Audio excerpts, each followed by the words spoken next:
Where on Jeju Island only S ranks will participate, right?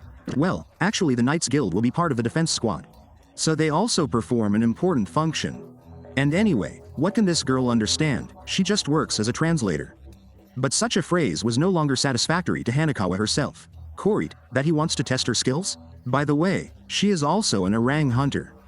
Well, what, Chuntsu, got scared or something? Is he afraid of losing to the translator? No, the leader of the Knights Guild is not at all against a fight, only instead of a black and white fight, he wants to offer something better. A competition. The one who is the first to marry his opponent by the wrist will be the winner. The girl understood the idea. In this case, you will have to approach each attack wisely. Because if you hit unsuccessfully, you will simply be caught. By the way, her opponent will stand there with his hands in his pockets. Maybe he should at least pretend to be preparing for a fight? No. Chanzo replies that there is no need for that. He will win easily anyway. But they will see about that. Jumping up, the girl clearly wants to make the impudent Korean pay for his words. Konnikova makes countless attempts to grab Chantsu's hand.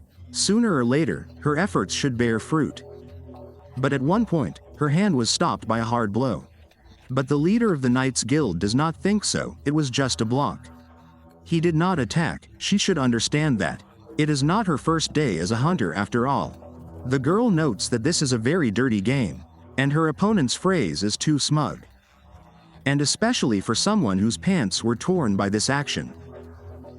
Great, it seems that Chantsu was embarrassed. For Hanakawa, this is a chance.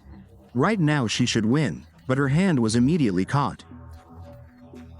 It seems that she hasn't been in the dungeons for a long time. And she probably has little experience fighting people, so let her remember this once and for all. There are a lot of problems in Korea, and many of them are interpersonal. The battle between two hunters is here.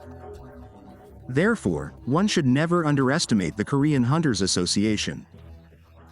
The teaching of the leader of the Knights Guild is interrupted by Ryuji. He is impressed. An incredibly interesting fight. After watching her, he had an idea.